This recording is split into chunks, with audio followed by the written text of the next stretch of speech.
बिस्मिल्लाहिर्रहमानिर्रहीम। अस्सलाम वालेकुम दोस्तों, 50 टीवी की जानिब से आप सबको एक बार फिर से खुश आमदीद। आज हम दोबारा से आपके लिए एक इंतहाई दिलचस्प वीडियो लेकर हाजिर हुए हैं जिसका नाम है दुनिया के पहले खुदकुश हमला our, the first suicide attackers. दोस्तों, आज की इस दुनिया में हर शख्स खुदकुश हमला आवरों की दहशत से वाकिफ़ है। पूरी दुनिया उनके खौफ से लरजती है और इसी तरह तकरीबन पूरी दुनिया की नौजवान नस्ल असासिन्स के नाम से भी अच्छी तरह वाकिफ़ है। असासिन्स क्रीड नामी मशहूर वीडियो गेम पूरी दुनिया पर अपनी धाक जमा चुका है, जबकि असासिन्स के नाम से हॉलीवुड कई फिल्में रिलीज़ कर चुका है जिन्होंने करोड़ों डॉलर्स का बिजनेस किया। आइए हम आपको बताते हैं कि ये दोनों मशहूर किरदार तारीखी तौर पर एक ही हैं, खुदकुश हमलावर और द असासिन्स। ये लफ्ज़ असासिन, जो कि अंग्रेज़ी में कातिल के लिए इस्तेमाल होता है, दरअसल हशाशियन की बिगड़ी हुई शक्ल है और यही दुनिया के पहले खुदकुश हमला आवर थे। इन्हें तारीख़ में मुख्तलिफ नामों से पहचाना जाता है, यानी फ़िदाईन, बातिनी और निज़ारी वगैरह, लेकिन सबसे मशहूर है द असासिन्स हशाशियन। ये तमाम लोग दरअसल निज़ारी फ़िरके के पेशवा हसन अल सबाह के मानने वाले थे, जो रिजालुल जबल यानी पहाड़ों के आदमी के नाम से मशहूर था और आज भी पूरा यूरोप उसे the old man of mountain के नाम से जानता है। हसन अल सबाह तारीख में पाए जाने वाली पुरअसरार शख्सियतों में से एक है। हसन 1050 ईस्वी में कुम नामी मौजूदा ईरान के मशहूर शहर में पैदा हुआ और जवानी रै नामी इराक के शहर में बसर की। इस दौर में वस्ती एशिया पर सल्जूकों की हुकूमत थी और मलिक शाह वहाँ का अमीर था। मलिक शाह एक ताकतवर हुक्मरान था, मगर उसके बावजूद हसन अल सबाह ने मलिक शाह के मुकाबले पर निज़ार की हिमायत की। हसन अल सबाह ने अपना ठिकाना एलबर्ज नामी पहाड़ों में मौजूद किला अल मौत को बनाया और निज़ारी नाम से बाकायदा एक अकीदा बनाकर उसकी तबलीग व अशाअत की।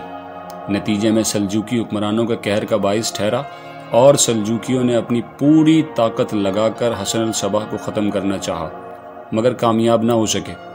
फिर भी हज़ारों निज़ारी उनके अताब का निशाना बने। बहरहाल किला अल मौत नामी इलाका सल्जूकियों की दस्तरस से महफूज ही रहा। हसन अल सबाह ने आहिस्ता आहिस्ता अपनी एक ख़ास फ़ौज तैयार की जिसे फ़िदाई कहा जाता था, जो अपनी जान पर खेल कर हसन अल सबाह के हुक्म को पूरा करने के लिए मशहूर थे। इन फ़िदाईन का पहला नुमायाँ कारनामा निज़ामुल मुल्क तूसी का कत्ल था, जो कि मलिक शाह का वज़ीर आज़म और हसन का हम जमात दोस्त था।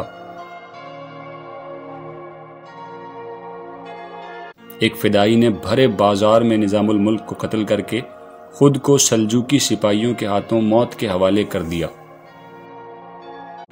बस फिर क्या था, दहशत की एक ऐसी लहर पूरी सल्तनत में उठी जिसने हर महल को अपनी लपेट में ले लिया।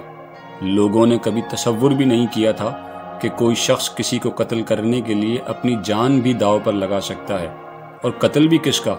सल्तनत के ताकतवर तरीन शख्स का, जो हर तरफ से हिफाजती सिपाहियों यानी बॉडी गार्ड्स में घिरा हुआ हो। अगर वो मारा जा सकता है तो फिर कौन महफूज है?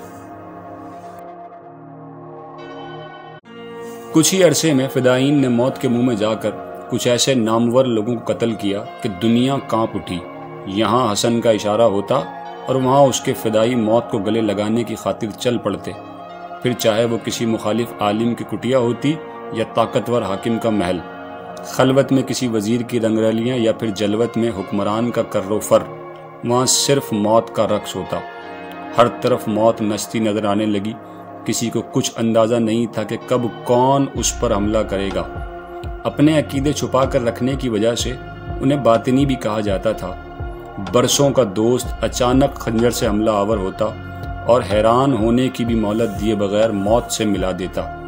हुक्मरानों की नींदें उड़ गईं, यहाँ तक कि कुछ ही अरसे में ये आग यूरोप तक जा पहुंची और दुनिया ने पहली बार खुद को कत्ल करके कातिल बनने वाले लोग देखे। उनका न कोई इलाज था और न ही कोई हिफाजती तदबीर।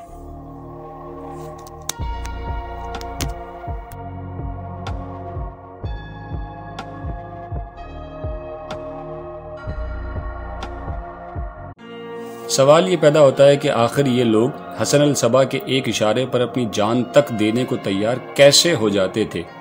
آخر وہ کیا چیز تھی جو انہیں موت کو زندگی سے بھی عزیز تر بنا رہی تھی؟ جواب ایک ہی ہے اور دلچسپ بھی، فردوس بری، جی ہاں، زمین پر جنت۔ حسن الصباح نے قلعہ الموت میں ایک جگہ نہایت خوبصورت باغ بنا رکھا تھا، جس میں گہرے سایہ دار درخت، لذیذ پھل اور نہایت خوشبودار پھول تھے۔ شفاف پانی، شیریں دودھ اور شراب کی نہریں بہتی تھیں، اور پھر سب سے بڑھ کر خدمت کے لیے خوبصورت مرد اور عورتیں تھیں جنہیں غلماء اور حوریں کہا جاتا تھا۔ جس کو بھی فدائین میں بھرتی کرنا مقصود ہوتا، اسے حشیش یعنی بھنگ یا افیون کے نشے میں مدہوش کر کے اس جنت میں پہنچا دیا جاتا، جہاں وہ کچھ وقت گزارتا اور پھر اسی طرح مدہوشی میں وہاں سے نکال لیا جاتا۔ اب وہ شخص باہر ماہی بے آب کی طرح تڑپتا اور اس جنت میں جانے کے لیے ہر کام کرنے کو تیار ہو جاتا۔ ظاہر ہے جنت میں جانے کے لیے مرنا ضروری ہے، اسی لیے اس فدائی کی نظر میں زندگی حقیر اور موت انتہائی اہم ہو جاتی۔ وہ ہر حال میں موت کی خواہش کرتا اور پھر حسن کے دیے ہوئے حکم مرگ کو خوشی خوشی انجام دینے چلا جاتا۔ موت کے ایسے شوقین لوگوں سے نمٹنا کسی کے بس کی بات نہ تھی۔ انہوں نے کئی اہم لوگوں کو قتل کیا۔ 1124 میں حسن الصباح کی موت کے بعد بھی یہ بھیانک کھیل تقریباً 100 سال جاری رہا اور پورے کرۂ ارض کو خوف میں مبتلا کیے رکھا۔ بالآخر منگول حکمران ہلاکو خان کے حملوں کے نتیجے میں قلعہ الموت مسخر ہوا اور دنیا کو اس حشاشین یعنی دی اساسن نامی دہشت سے چھٹکارا نصیب ہوا۔ مزید دلچسپ معلومات سے بروقت آگہی کے لیے ہمارے چینل کو سبسکرائب کریں، ویڈیو کو لائک اور شیئر ضرور کریں، اور اگر آپ کسی خاص موضوع پر تحقیقی ویڈیو چاہتے ہیں تو کمنٹس میں اپنی رائے کا اظہار کریں۔ اگلی ویڈیو تک کے لیے اجازت، اللہ نگہبان۔